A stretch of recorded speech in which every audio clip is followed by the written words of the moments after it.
Olivia Beavers from Politico at Olivia_Beavers, I believe, on Twitter or X, if you will. And big things happening on Capitol Hill now that some of the leadership battles have been Oh hashed boy. out.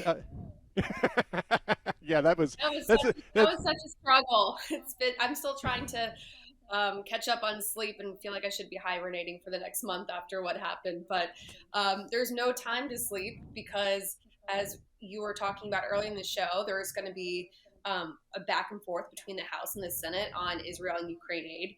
And we still have government funding to figure out by November 17th. And that's a lot to do in the next 2 weeks. So Speaker Johnson has a nice, fun, um, however kind of way you want to phrase it, shit plate to deal with right before he's getting started Yeah, I as mean, this speaker. is. I mean, yeah, he went directly into the from the frying pan into the fire, so to speak. Here, let's focus on the aid package first. Obviously, this is the first major issue that Speaker Johnson is dealing with. He's going to want to deliver some sort of a Republican fingerprint on whatever comes out of that. Republicans really want to split Israel and Ukraine in terms of the aid package, and the Senate really doesn't want to have to do that. I think some of the Senate Republicans are sort of resisting that as well. Where do you see this going? Well, so Johnson probably went with more of the politically divisive path with choosing to do this. It throws sort of some red meat to some of his conservatives and his hardliners who have been pushing for this fight for a long time. This is something that's going to make members like Marjorie Taylor Greene, who does not want anything to do with Ukraine aid, very happy. But he's running into the problem, like you pointed out, in the Senate. Schumer, the Democratic leader, and McConnell, the Republican leader, are on the same page, and they want this Ukraine package, Ukraine, Israel, Taiwan package, all intertwined.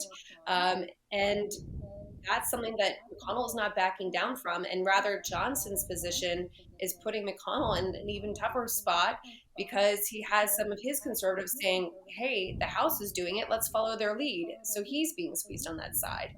So I imagine Schumer and McConnell are going to throw something back into what the House did and say, "We're going to throw Ukraine back in there, and we're going to see a clash, and it's going to delay the passage of this aid package."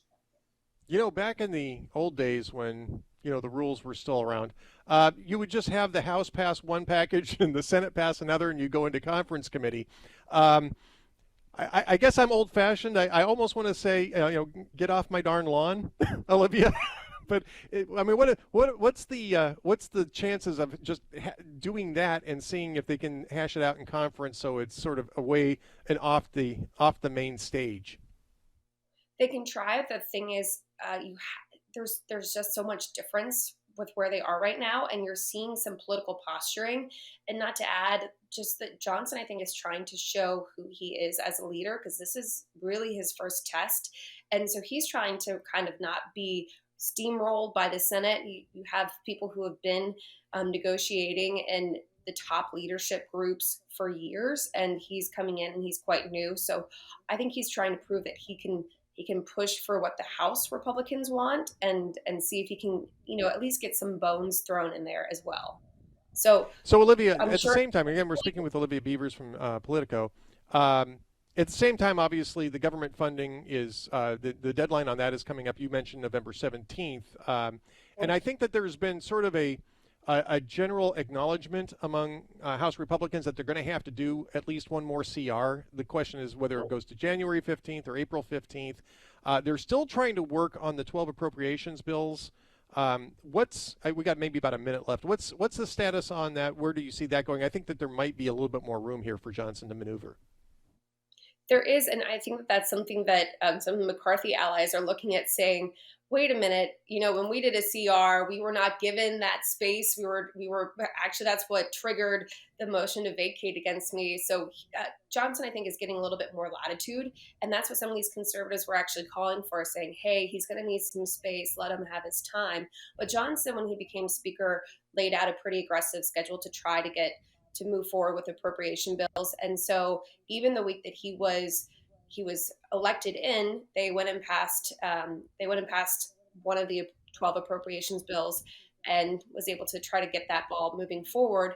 But the problem is that's a lot to do just before November 17th. So you're right. I think we're going to see another short-term spending bill to give him a little bit more latitude. And it looks like he has Republicans largely willing to give him that time. And this will be a CR, not an omnibus. They are not doing an omnibus. I mean, very clearly, Johnson is not going to allow an omnibus to go through. We got maybe 15 seconds. Yeah, but yeah, they argue that that is not the plan. They just want a little bit more time, which is what the CR would give them, so that they could do these more, one by one and get them through. Olivia Beavers, thank you so much for that update from Capitol Hill at Olivia_Beavers on Twitter or X. And of course, Politico.com. That's where she's reporting from Capitol Hill. I'm